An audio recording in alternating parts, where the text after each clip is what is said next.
Cewek nangis karena perasaan, cowok nangis karena keadaan. Oh, lelaki harus suatu saat akan di pasar terus kue kudu kuat ibaratnya ya ngono lho. Sudut pandangku tentang mereka yang banyak-banyak tanpa membaca katanya sekolah tapi apakah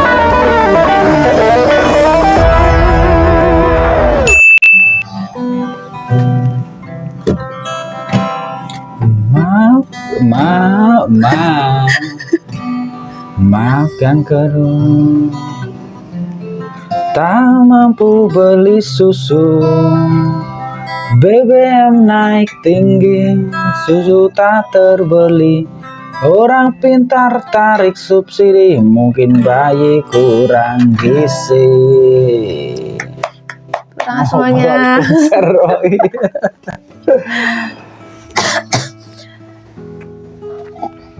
Ayo, assalamualaikum warahmatullahi wabarakatuh. Waalaikumsalam warahmatullahi Kembali lagi di waktu yang lama upload toh ini tentang sudut pandang karena sibuk Agustusan. Padat banget acaranya. Si paling sibuk. Saking padatnya sampai ya Allah mulai tema apa gitu. Kehabisan tema nih mungkin. Nantinya ada ide. Bahasa lagi ngetren ya. Sekarang lagi BBM naik tinggi, kita bahas tentang BBM ya. Emang lagi viral sih, tapi kita kali ini nggak bakalan bahas itu. Nggak berani ya? Bukan nggak berani, mungkin belum waktunya. Oh ya. BBM naik tinggi, susu tak terbeli. Yuk, bahas apa nih? Kita nggak bakal bahas itu dulu, kita bakalan ngebahas mengenai tentang kesetaraan gender nih. Kesetaraan gender berarti ngomong tentang lelaki dan wanita ya, pria dan wanita. Apa sih kesetaraan gender apa sih? Menurut kamu kesetaraan gender itu apa? Menurutku kesetaraan gender ya hal-hal yang kalau dulu mungkin kalau wanita hanya di rumah, terus lelaki itu yang di luar mencari kerja dan lain sebagainya. Untuk kesetaraan gender sekarang lelaki sama perempuan punya hak yang sama dalam hal apapun sih, walaupun tetap harus sesuai dengan kodrat bahwa wanita harus seperti menurutku ya ngono sih. Ya menurutmu apa? Tapi udah dari zaman dulu juga, pas zaman era Kartini juga yang cewek-cewek nggak boleh sekolah, yang cowok-cowok cuman yang boleh sekolah tuh cuman cowok-cowok gitu. Makanya era Kartini bikin dobrakan baru biar cewek-cewek bisa sekolah gitu. Ya, makanya, menurut aku kesetaraan gender tuh yang dimana cewek sama cowok punya hak dan kewajiban yang sama. Yang ya mereka punya porsinya masing-masing. Iya, ya sama sih, hampir sama kayak ono kan. Tapi kali ini yang kita bahas ini tentang banyak sekarang yang beredar bahwa banyak tingkat wanita atau perempuan dengan dia sekolah atau meniti pendidikan tinggi tapi dia memutuskan untuk menjadi ibu rumah tangga kan. Itu kan banyak beredar di masyarakat hal seperti itu. Menurutmu ya memang ada sih goal-goal tertentu seorang wanita kan ada, tapi menurutmu dengan pendidikan tinggi atau pentingkah pendidikan tinggi untuk ibu rumah tangga sih? Menurut aku penting karena nantinya dalam kita mendidik anak atau apapun kita butuh sesuatu yang bakalan kita tuh punya pikiran luas gitu loh. Kalau semisal ya bukannya kita tapi mengesampingkan. Ya, tapi sebelum ini kita masuk disclaimer dulu ya. Disclaimer dulu sebelum kita membahas tentang ini tanpa tendensi apapun. Mungkin ada orang yang aku ibu rumah tangga tanpa pendidikan, ya itu hak Anda dan lain sebagainya. Tapi kita pengen membahas tentang yang beredar di masyarakat bahwa kamu sekolah tinggi tapi kenapa ujung-ujungnya jadi ibu rumah tangga kayak juga. Gitu loh. Itu hak juga ya, terserah bebas. Tapi kita nggak mau ngomongkan satu pihak atau satu apapun ya. Kita membahas nanti lanjut lagi tadi apa? Ini ya kita punya hak buat dapat pendidikan yang tinggi, soalnya nanti buat kita ngasuh anak atau kita mendidik anak juga butuh butuh kecerdasan suatu ibu yang memiliki wawasan luas gitu loh, paham nggak? Ya iya, tapi kan sekarang di era sekarang kita belajar bisa lewat apapun, ya harus dengan sekolah tinggi. Berarti sekolah gelar mendapat misalnya S3, doktor dan sebagainya, tapi sampai ujungnya dia ya udah di rumah ngasuh anak dan lain sebagainya. Tapi itu kan goals juga sih. Ada Iya, ada wanita atau perempuan yang ya ini goalsku dalam hidup menjadi berumah tangga kan kayak gitu juga. Tapi ada juga yang dia tetap memutuskan untuk berkarir. Nah untuk menurutmu nih, untuk cewek berkarir harusnya seperti apa dan pendapatmu kayak apa? ya itu hak mereka juga. Kalau semisal mereka mau berkarir ya bisa aja, cuman tanpa mengesampingkan kewajiban mereka buat ngurus rumah tangga, buat tapi kan dalam mengurus rumah tangga itu 2 orang dong, kerja sama antara 2 orang dong, nggak satu pihak doang. Semisal bersih-bersih rumah, tidak hanya ibu rumah tangga yang bisa, tetapi suami juga harus bisa. Dalam mengurus anak juga seperti itu. Berarti kesetaraan Ini gender punya- juga masuk dalam situ juga ya. Nggak harus terus nenek kok sampai bawa lelaki aku kerja ya wis seperti itu kan. Berarti wanita kalau dia memutuskan untuk wanita karir punya double job kan. Iya. Terus dia punya shift di kantornya atau di apapun itu, kemudian pulang masih harus mengerjakan itu. Makanya dalam keluarga itu suami istri itu harus menjadi tim sih. Iya, memang harus memiliki peran masing-masing. Nah, pemeran masing-masing itu harus saling membantu juga. Kayak ganti pampers kan malah bukan gaweanku seorang cowok, tapi kan kita Selagi bisa bisa kenapa nggak membantu. lakukan gitu kayak gitu. Lagi bisa meringankan beban istri atau apa, bisa, tidak harus pekerjaan itu harus cewek. Kalau bisa semisal bisa dilakuin oleh cowok ya kenapa tidak gitu. Tapi ya sekarang kok sama-sama cowok cewek kerja itu juga kan boleh pembantu juga bisa kan, walaupun nggak ya sulit sih ya, kita cari pembantu juga sulit. Cocok-cocokan juga soalnya. Cocok-cocokan apalagi tentang anak, tapi akan ngaruh ke anak nggak ketika sosok wanita itu memutuskan untuk wanita karir sama ibu rumah tangga, menurutmu akan berpengaruh ke anak nggak? Kalau berhubung saya belum menikah, jadi Enggak ya, mungkin dari pengalaman teman atau apa nggak boleh. Anaknya sing tentang bapak ibu ini sibuk dan lain sebagainya sama dia yang ya selagi kerjasama antar kedua orang tuanya baik untuk mengasuh anak, ya itu nggak akan berpengaruh sih. Mau sesibuk apapun, selagi dia masih menjalani kewajibannya kepada anak, itu menurutku bisa. berarti fine aja ya dengan pilihan apapun itu kan. Fine aja asal kita bisa memposisikan diri pada porsi masing-masing. Terus semisal nih sebelum menikah kan ada kayak semisal cowoknya cuman lulusan SMA atau apa, sedangkan ceweknya bisa lulusan S2 atau apa gitu, kadang cowok tuh ngerasa minder gitu. Nah menurut kamu gimana? Nek menurutku memang ada sih sebagian cowok tuh punya gengsi yang tinggi dengan kita, tingkat pendidikan atau pendapatan atau apapun lebih rendah dari pasangan kita. Itu mungkin ada beberapa cowok yang tetap minder ya, tapi ada juga yang membuat itu jadi motivasi. Lah si istriku atau calonku atau perempuanku itu punya punya tingkat pendidikan atau pendapatan lebih tinggi, harusnya aku sebagai cowok termotivasi untuk bisa lebih baik. Tapi bukan untuk kompetisi akhirnya untuk saling menjatuhkan kan, enggak, tapi kita untuk kompetisi untuk berkolaborasi dan termotivasi untuk bisa lebih baik. Walaupun tapi akhirnya juga banyak juga sih pertengkaran karena seperti itu. Merasa wanitanya lebih, akhirnya dia juga seakan-akan terus Dia merasa tersaingi. Enggak, kalau wanitanya tuh merasa lebih, yang cowok itu di bawahnya itu merasa seakan perempuan itu aku lebih dura itu. Tapi ya itu kan nggak boleh juga, karena itu kesepakatan dari awal memang ya up and down dalam kehidupan kan seperti itu. Tetap harus saling support sih.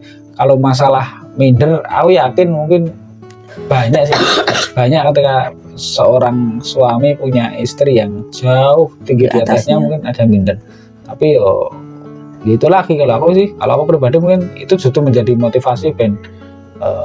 Yang pertama bangga, yang kedua termotivasi untuk ya wis ini buat aku untuk bisa lebih lagi gitu loh. Karena ketika kita lebih juga itu bukan untuk aku sendiri, tapi lebih juga untuk keluarga, anak-anak juga mungkin bangga melihatnya seperti itu kan. Kayak ngono sih. Tapi aku kadang ngebaca di TikTok gitu kasus-kasus misal nih cowoknya kan lulusan SMA, dia pendidikan, ngedaftar gitu di pendidikan. Terus kadang ceweknya cuma lulusan SMA dan nggak nerusin dan dia memilih kerja. Terus kadang ada orang tua yang cowoknya bilang kayak yang ceweknya tuh udah nemenin dari nol. Ya nggak dari nol, kalau dari nol mah orang tua. Terus tiba-tiba pas pendidikan, udah selesai pendidikan, orang tuanya kayak nggak setuju gitu, kayak maksudnya bilang nyari yang setara gitu. terus jangan sama dia gini-gini. Padahal yang nemenin dari sebelum pendidikan juga si cewek ini. Menurut kamu gimana? Menurutku aku melihat dari beberapa versi ya. Kalau aku dari orang tua seperti itu mungkin wajar ya. Dia punya ekspektasi terhadap anaknya untuk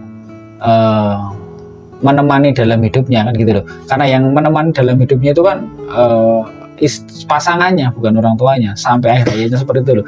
Kalau dia punya, ya boleh dari segi orang tua kan punya ekspektasi seperti itu boleh, tapi caranya meyakinkan kembali aja ke orang tua kalau bahwa ini jalan hidupku, terus aku memilih dia bukan karena apapun, tapi aku akan bahagia bersama dia. Orang tua sebenarnya cuma butuh ketika kamu bisa meyakinkan dengan cita-cita, harapan dan apapun itu, insya Allah orang tua juga bisa. Yang penting itu komunikasi sih kan.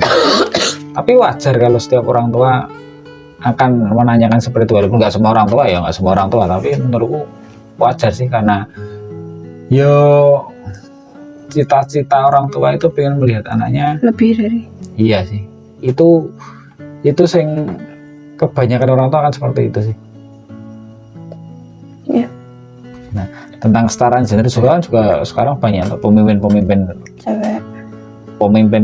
cewek perempuan itu. Menurutmu kapabilitas sosok pemimpin perempuan gimana? Ya selagi dia mampu dalam dalam sebuah kepemimpinan, selagi dia bisa memimpin sebuah organisasi atau apapun itu, selagi dia memang ya bisa dan mampu, ya nggak apa-apa. Lagian nggak semua cowok bisa dan nggak semua cewek nggak bisa gitu loh. Jadi kita kan nggak bisa terus ngeremehin satu pihak doang, karena mereka juga punya apa yang nggak dimiliki satu sama lain gitu loh. Iya, salah satu yang presiden kita perempuan juga ada kan itu ya. Kesetaraan gender sudah sampai ke ranah seperti itu sih. Ya berarti terima kasih untuk RA Kartini memperjuangkan tentang kesetaraan gender. Perjuangan sekali. Terus ngomongin kesetaraan gender tuh nggak luput dari toxic masculinity. Kadang kan ada yang bilang cowok nggak boleh nangis, cewek boleh. Itu tadi aku ngebaca sekilas itu termasuk toxic masculinity. Maksudnya kan, maksudnya cowok kok nangis gitu loh. Padahal kan terus misal cewek nangis nggak apa-apa kan, cewek lembut, pakainya perasaan gitu. Terus masih banyak lagi perbedaan-perbedaan seperti itu. Berarti cowok tuh cowok nggak boleh nangis, nggak boleh seperti itu. Tapi kalau cowok nangis berarti itu feminisme. Wah. Iya, padahal kan namanya juga manusia. Bisa memiliki rasa sedih, bisa memiliki apapun. Jadi kuat-kuatnya cowok tetap butuh air mata. Cewek nangis karena perasaan, cowok nangis karena keadaan. Membaca. Iya. Berarti kamu gimana? Gak apa-apa sih kalau menurutku, kalau memang yo karena aku mungkin jarang nangis juga sih. Banyak lelaki dewasa yang nangis itu beda sebab sih. Kalau masih remaja, terus ini mungkin nangis karena cinta dan lain sebagainya. Tapi kalau udah menuju dewasa tuh menurutku kita lebih ke merenung. Nangis kita tuh ketika kita gak bisa memberikan hal yang sepantasnya kita berikan untuk keluarga kita sih. Itu pun kita nggak mungkin memperlihatkan di hadapan banyak orang, di hadapan terutama di hadapan anak. Sosok wong lanang harus kuat di hadapan mereka. Makanya kadang healing wong lanang itu menyendiri, rokokan, terus besok kadang kayak ngono itu kita dipaksa harus kuat dengan keadaan sing dulunya kita bisa sambat pak bu kayak gitu, tapi lelaki harus suatu saat akan dipaksa terus kue kudu kuat ibaratnya ya ngono loh. Tapi fine aja, jalani nangis gak masalah sih. Menurutku juga aku setuju lelaki nangis gak masalah gitu. Yang penting ura terus nangis yang lebay itu enggak. Soalnya kalau mungkin kalau kamu mikirnya kan keluarga yang udah menikah. Tapi kalau dari teman-teman cowok aku juga kadang mereka juga mungkin pernah nangis karena keluarga, mungkin karena kadang mikir ekspektasi keluarga tuh tinggi, sedangkan mungkin dianya kayak harus berusaha gitu memenuhi ekspektasi orang tuanya, jadi kayak mungkin tekanan kali ya. Terus dia mikirnya aku takut kalau semisal nanti nggak sesuai sama ekspektasi keluarga aku, takut gagal ya. takut gagal, Takut takut gagal. ngecewain orang tua gitu. Mungkin beberapa cowok bisa nangis gara-gara itu. Keluarga, apalagi ibu. Kalau cowok dari teman-teman aku loh, kalau masalah ibu biasanya Iya aja sih. Aku ngerti memang perjuangan seorang ibu tuh sehebat itu. Jadi kalau kita sebagai anak akhirnya terenyuh ketika kita mengingat sosok ibu itu, mungkin hampir semua manusia akan seperti itu. Ya nggak apa-apa sih kalau itu tingkat kekhawatiran manusia sing ya sebenarnya dipikir sama dijalani nanti endingnya juga bakal bodoh sih. Problem solving masing-masing orang berbeda sih. Akhirnya nggak beda kayak ini sih. Kamu ketika ngalami gagal itu kan terus wah sedih, nangis dan sebagainya. Tapi ada orang yang wis ngalami gagal, wis saking banyaknya kegagalan yang ada dalam hidupnya sampai dia tuh wis ya wis aku gagal, wis terbiasanya sampai wis fine, aku tak melaku terus gitu ya kan. Ada juga tuh sing survive sampai seperti itu. ya tergantung kekuatan masing-masing sih. Kekuatan masing-masing. Dan itu menurut bisa dilatih nggak? Bisa lah. Ya, semisal kita gagal sekali, kalau kita nggak nyoba lagi, gimana kita tahu kita bakalan berhasil gitu loh. Kita kapan berhasilnya, kapan suksesnya gitu. Kalau semisal kita nggak nyoba, jadi menurut aku cowok nangis ya udah wajar aja kan, namanya juga perasaan, mau cewek mau cowok juga punya perasaan masing-masing. Ya, gitu tentang kesetaraan gender. Tapi kembali lagi dengan bahwa pendidikan tinggi itu nggak masalah untuk menjadi berumah tangga. Itu menurutmu juga sekarang kan ada banyak kejenuhan sing jadi rumah tangga ngurus anak capek kan. Kamu yakin, kamu percaya bahwa ngurus anak itu capek loh, satu kerjaan sendiri kan. Satu kerjaan sendiri, dan itu menurutku saya apresiasi untuk seorang wanita bisa mengurus seperti itu tanpa mengeluh. Jadi ngeluh wajar, tapi kadang bosan, kadang kerja, apalagi wanita yang dulunya pernah berkarir terus memutuskan untuk ibu rumah tangga itu pemilihan 180 derajat yang pasti dia ngerasa perbedaan itu. Tapi dira sekarang misal pun dia rindu akan kerjaan dan lain sebagainya, itu bisa dengan bisnis online atau apa, bisa tuh dengan fasilitas sekarang di era sekarang ini menutup banyak kemungkinan untuk bisa refreshing, entah itu dalam berbisnis ataupun itu. Soalnya sosial media juga luas banget dan bisa digunain dalam hal apapun dan mudah dijangkau gitu loh. Jadi ya bisa aja dapat hiburan dari manapun. Atau mungkin kalau bosen cuman ngurus gitu, ya jualan online. Yang tadi dibilangin jualan online gitu.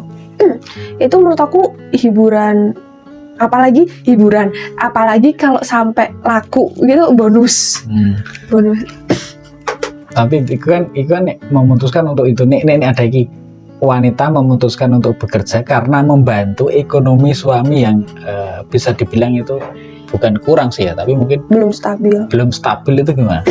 Ya nggak apa-apa tapi kalau semisal ya tadi balik ke awal, kalau dia tanpa melupakan kewajiban dia sebagai ibu rumah tangga. Makanya dari nol bersama ya, pakai dari nol atau dari bareng-bareng sampai akhirnya mungkin ketika sampai di ya ada juga karena ini terakhir apa sih nih, karena nggak mau melewatkan masa pertumbuhan anak-anaknya juga. Dia memutuskan untuk aku fokus ke sini juga. Makanya banyak yang berpendidikan yang bisa diterapkan di sana untuk open minded terhadap parenting atau apapun itu toh. Karena dia benar-benar pengen nemenin anaknya, pengen ngelihat pertumbuhan anaknya tuh dari kecil sampai gede itu seperti apa gitu. Karena masa pertumbuhan itu nggak orang tua menemani anaknya kan bukan dalam jangka waktu yang lama. Mungkin dari 0 bulan sampai umur belasan lah. Habis itu dia lebih sering sama temannya apalagi sekarang sekolah kan sampai sore. Belum nanti ada les dan lain sebagainya. Terus yang lebih banyak kegiatan tuh dilakuin di luar rumah. Makanya kalau udah terlalu sibuk nanti sampai rumah terus tinggal tidur, nggak ada komunikasi juga sayang kan. Mungkin banyak pikiran seperti itu juga. Iya.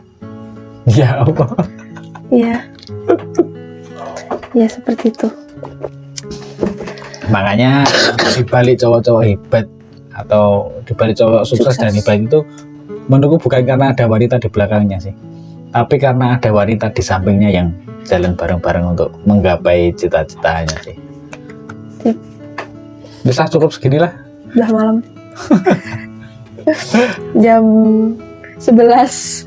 Kalian tahu nih jam 11 malam. Yuk kita cukupkan. Jangan lupa untuk tetap like, share, dan komen, subscribe juga. Kita coba sekian. Saya Mantri Deso. Saya Safira Mada. Kita pamit undur diri. Sampai ketemu di episode berikutnya. Terima kasih. Wassalamualaikum warahmatullahi wabarakatuh. Waalaikumsalam warahmatullahi wabarakatuh.